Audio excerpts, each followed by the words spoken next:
ஸ்ரீசக்கர வரதாச்சாரியம் சுத்தசத்வ குருத்தமம் ஸ்ரீநிதிம் ராகவம் வந்தே அபார கருணாகரம். கவசம் கனெக்ட் நேயர்களுக்கு நமஸ்காரம். பெரியாழ்வார் திருமொழி முதல் 10 6ஆம் திருமொழி 6ஆம் பாசுரத்தை இன்றைய தினம் நாம் ரசிக்க தயாராகிவிட்டோம்.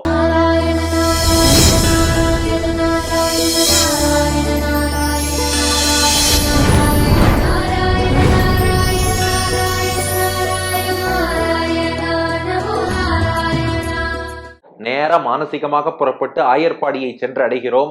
பெரியாழ்வார் யசோதை எதிரில அடம்பிடிக்கக்கூடிய விஷமக்கார குட்டி கண்ணன், 1 வயது நிரம்பிய கண்ணன் சப்பாணி கொட்டு கைத்தட்டுன்னு தான் கேட்டோம். வேற முன்பதிகங்கள் மாதிரி அவனை டான்ஸ் ஆடு செங்கிரை ஆடெல்லாம் சொல்லல. கைத்தட்டுன்னு சொன்னா அதுக்கு பலவிதமா முரடு பிடிக்கிறான் கண்ணபிரான். நந்தகோபன் மடியில உட்காந்து நந்தகோபரை பார்த்து கைத்தட்டினா, யசோதைய பார்த்து கொஞ்சம் மூஞ்சியை தூக்கி வச்சுன்னு கை தட்டினா, அப்புறம் யசோதை மடியில உட்காந்து நந்தகோபரை பார்த்து கை கொட்டினா. ஆனா ஒரு தடவை கூட யசோதைய பார்த்து சிரித்தபடி கொஞ்சம் கை தட்டுவான்னு பார்த்தா தட்டமாட்டேன்னா. அதனால போன 5ஆம் பாட்டுல கொஞ்சம் லேசா பெரியாழ்வார் யசோதை கோச்சுண்டு, ஏண்டா நீ பாட்டுக்கு விளையாடிட்டு சேறு புழுதி எல்லாம் பூசிட்டு வந்து என்னை அப்படியே கட்டி அடைச்சுக்கிறேன்னு சொல்லி என் மேலேயே எல்லாத்தையும் அப்பி விட்டு உள்ள போய் வெண்ணெய் தயிர் எல்லாத்தையும் திருடி சாப்பிட்றியே, என்னைக்காவது நான் கோச்சுட்டு இருக்கேனா? ஆனா நீ இப்படி ஒரு சப்பாணி கொட்டுன்னு சொன்னா அதுக்கு ஏன் 2 தடவை சொல்ற 3 தடவை சொல்றேன்னு சொல்லி இப்படி கோச்சுக்கிறியே. நான் இத்தனை விஷயம் கோச்சுக்காம இருந்தேன், இந்த ஒரே ஒரு விஷயம் கோச்சுக்காம சப்பாணி கொட்டுடா என்று கெஞ்சி பார்த்தா பெரியாழ்வார் யசோதை. கண்ணன் இன்னும் கோச்சுனுட்டான். அதெல்லாம் கிடையாது, நீ கோச்சுக்கிறபடி கோச்சுக்கோ, நான் கோச்சுக்கிறபடி கோச்சுக்கிறேன் எல்லாம் சொன்னான். பெரியாழ்வார் யசோதை பார்த்தா இவனை மிரட்டினா சரி வராது. அப்பா, நான் உன் காலில் விழுந்து சரணாகதி பண்றேன்டா. எங்களுக்காக எங்க நேயர்கள் இவ்வளவு பேர், சங்கரா தொலைக்காட்சி நேயர்கள், கவசம் கனெக்ட் நேயர்கள் எல்லாரும் காத்துட்டு இருக்காளோ இல்லையோ, ஒரே ஒரு தடவை கைத்தட்டுடா, கொஞ்சம் சப்பாணி கொட்டுடா, உன் திருவடியில விழுந்து பணிகிறேன், சரணாகதி பண்றேன்னா. கண்ணன் கேட்டான், காலில் விழுந்ததுக்காக பண்ணின தப்பெல்லாம் மறந்துட முடியுமா? காலில் விழுந்துட்டேங்கிறதுக்காக சப்பாணி கொட்டிட முடியுமான்னா. பெரியாழ்வார் யசோதை பதில் சொன்னா, உன் இயல்பே அதுதானடா. உன் காலில் ஒருத்தர் விழுந்துட்டார்னா அவன் அதுவரை என்ன தவறு செய்திருந்தாலும் அதையெல்லாம் மன்னித்து, ஏன் ஒருபடி மேல போய் அவன் அது வரைக்கும் செஞ்ச தப்பையே சரியாக, அந்த தவறையே போக்கியமாக எடுத்துக்கொண்டு நீ அனுகிரகம் பண்ணக்கூடியவனாச்சே. குற்றத்தை பொருட்படுத்தாதவன் ஒரு பக்கம், குற்றத்தையே குணமாய் எடுத்துட்டு அனுகிரகம் பண்ணக்கூடிய அளவுக்கு உனக்கு கருணை உண்டே. அப்போ உன் திருவடியில விழுந்து நாங்க எல்லாரும் சரணாகதி பண்றோம், கொஞ்சம் கை கொட்டுடா, சப்பாணி கொட்டுடா என்று வேண்டுவதுதான் 6ஆவது பாசுரம். திருவடியில விழுந்துட்டான்னா பண்ணின தப்பை மன்னித்து பகவான் ஏற்பான்னு உணர்த்தும் பாசுரம். தாரித்து நூற்றுவர் தந்தை சொல் கொள்ளாது, போர் உய்த்து வந்து புகுந்தவர் மண் ஆள, பாரித்த மன்னர் பட பஞ்சவர்க்கு, அன்று தேர் உய்த்த கைகளால் சப்பாணி, தேவகி சிங்கமே சப்பாணி. தாரித்து நூற்றுவர் தந்தை சொல் கொள்ளாது, போர் உய்த்து வந்து புகுந்தவர் மண்ணாள, பாரித்த மன்னர் பட பஞ்சவர்க்கு, அன்று தேருய்த்த கைகளால் சப்பாணி, தேவகி சிங்கமே சப்பாணி. இப்போ பாண்டவர்களுடைய வரலாற்றை பெரியாழ்வார் யசோதை எடுத்து சொல்றார். இது இப்போ கிருஷ்ணன் குழந்தையா தானே இருக்கான், எதிர்காலத்தில் நடந்த சம்பவமாச்சேன்னு யோசிக்க வேண்டாம். இந்த பெரியாழ்வார் யசோதைக்கு தான் முக்காலமும் தெரியுமே. அதனால பெரியாழ்வார் யசோதை சொல்றா, பாருப்பா, பஞ்ச பாண்டவர்கள் உன் பக்தர்கள் தான், தெரிஞ்சோ தெரியாமலோ தப்பு பண்ணிட்டா, சூதாட வேண்டாம், சூதாடி இருக்க வேண்டாம். ஆனா தர்மபுத்திரன் போய் சூதாடிட்டார்.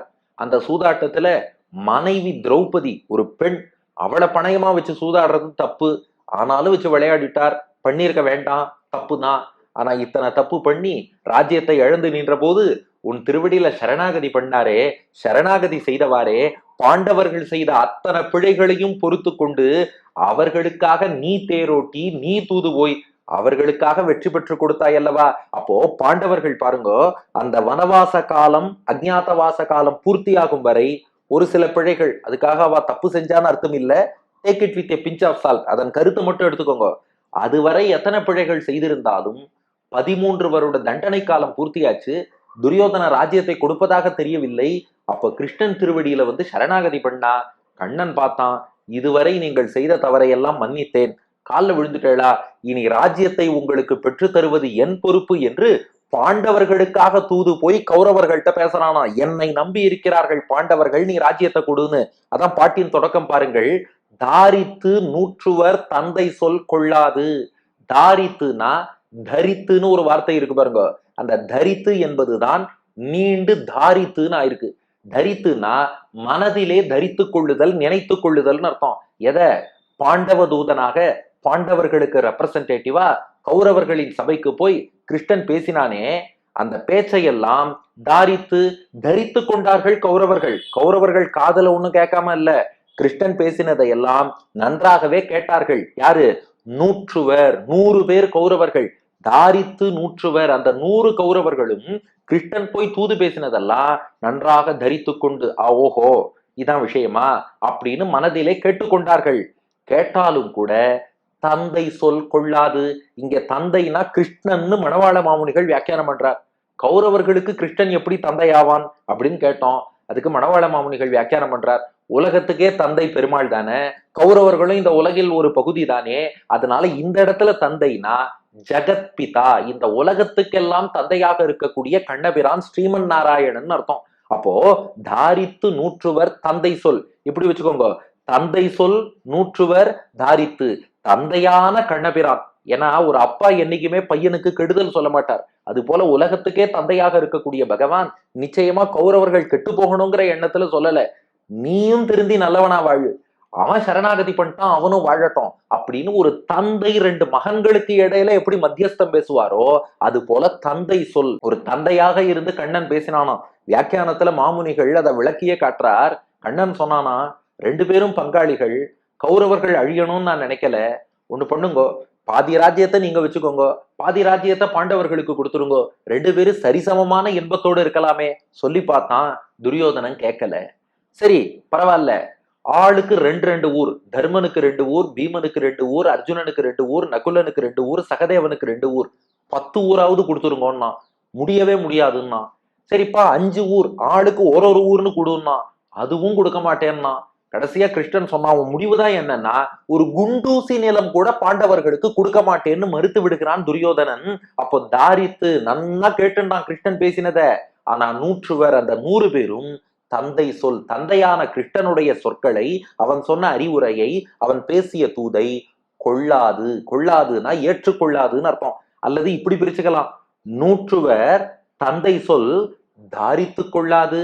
தாரித்து கொள்ளவில்லை, ஏதோ தரித்தார்கள் கேட்டார்களே ஒழிய தாரித்து மனதில் இருத்தி கொள்ளவில்லை. அப்போ கண்ணனாகிய தந்தை சொன்ன வார்த்தை அந்த 100 கௌரவர்கள் தாரித்து ஏதோ கேட்டார்கள், கொள்ளாது, அதை ஏற்றுக்கொள்ளவில்லை, அப்படியெல்லாம் ராஜ்யத்தை கொடுக்க முடியாது என்று சொல்லிவிட்டார்கள்.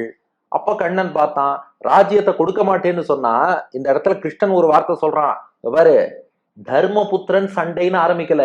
துரியோதனா 12 வருஷ வனவாசம், 1 வருஷ அஜ்ஞாதவாசம், 13 வருஷ தண்டனை முடிஞ்சிருந்தா நீயே ஒழுங்கு மரியாதையா ராஜ்யத்தை கொடுத்துருக்கணும். கொடுக்கலன்னா நீ போருக்கு தயாராகி விட்டாயின்னு அர்த்தம். நடத்திக்கொடா நான் பாத்துக்கிறேன்ட்டு வந்துட்டான். அப்போ தந்தை சொல்லாகிய கண்ணனுடைய தூதை அவர்கள் ஏற்காததாலே போர் உய்த்து வந்து புகுந்தவர். இந்த இடத்துல போர் உய்த்துங்கிறதும் 100 கௌரவர்களை குறிக்கிறது.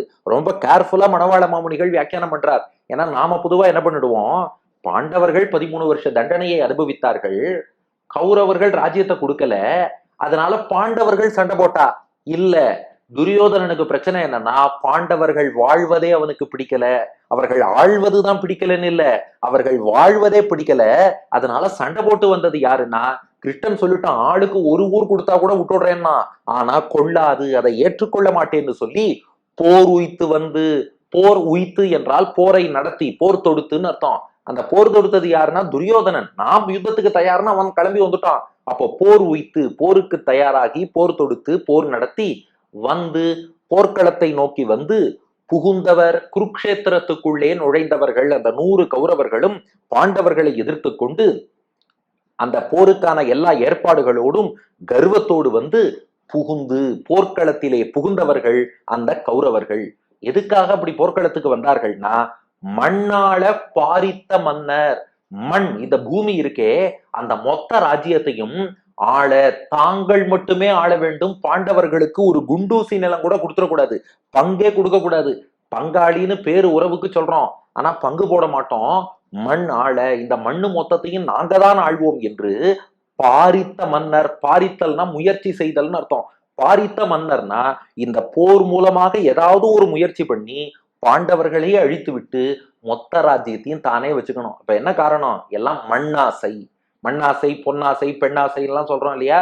அதுல அந்த மண்ணாசை, மண்ணாள பாரித்த மன்னர். அப்ப இந்த பாட்டுல ஒரு பெரிய கருத்து பெரியாழ்வார் நமக்கு காமிச்சுட்டார்.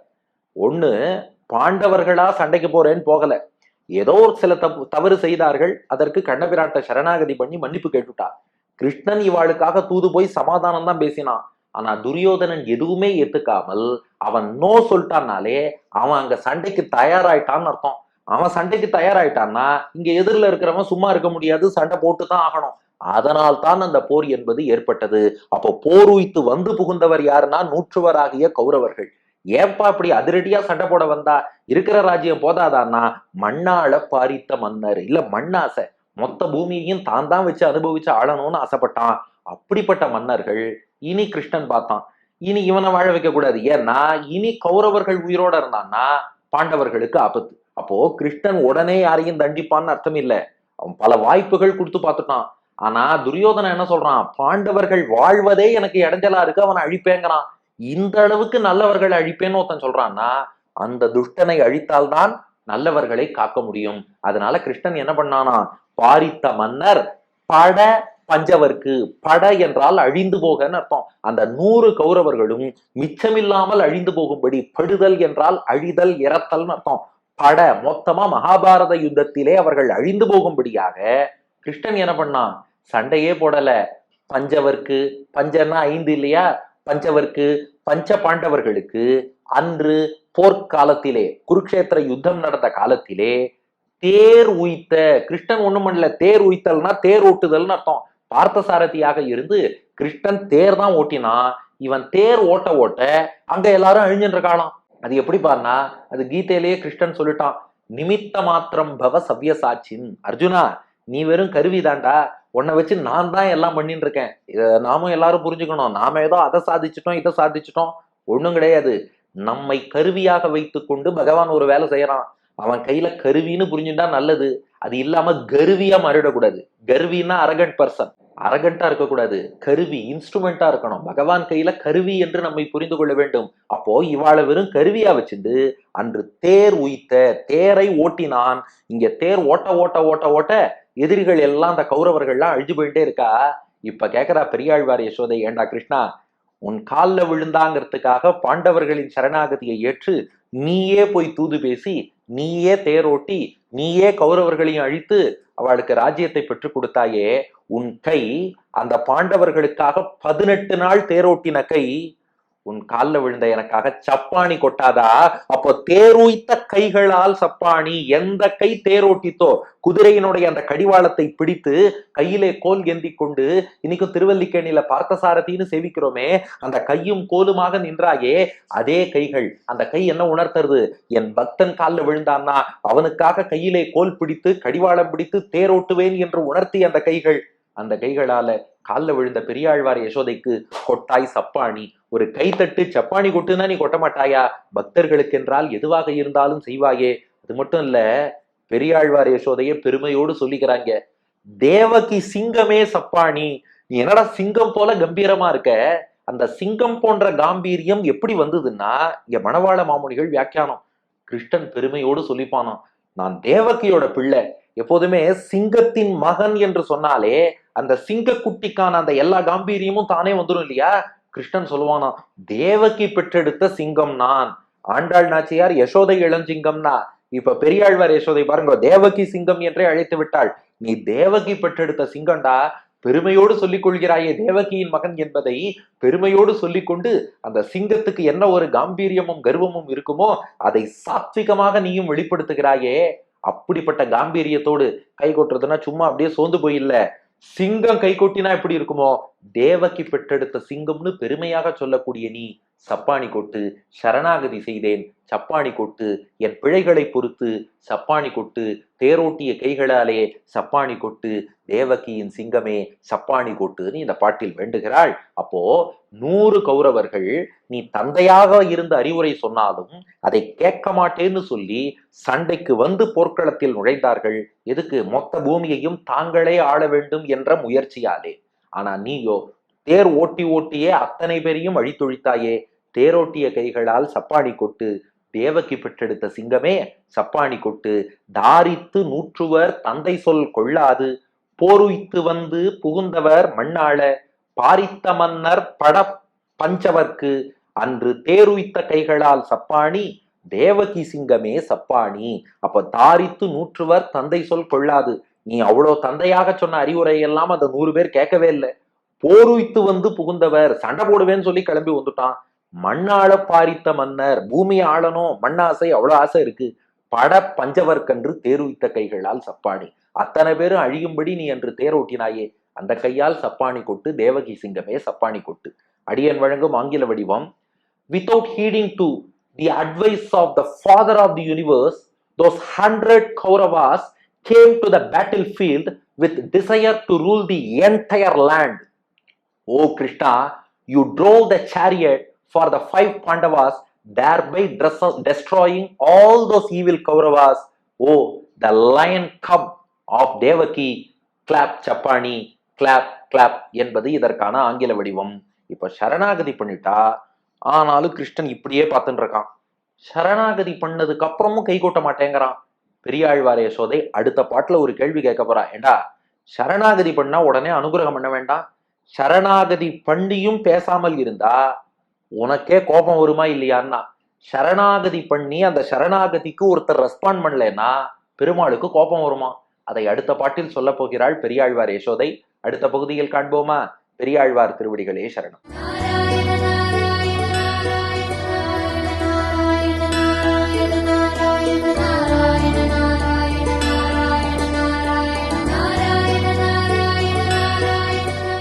தாரிக்கு நூற்றுவர் தந்தை சொற்கொள்ளாது, போருய்த்து வந்து புகுந்தவர் மண்ணாள. தாரிக்கு நூற்றுவர் தந்தை சொற்கொள்ளாது, போருய்த்து வந்து புகுந்தவர் மண்ணாள.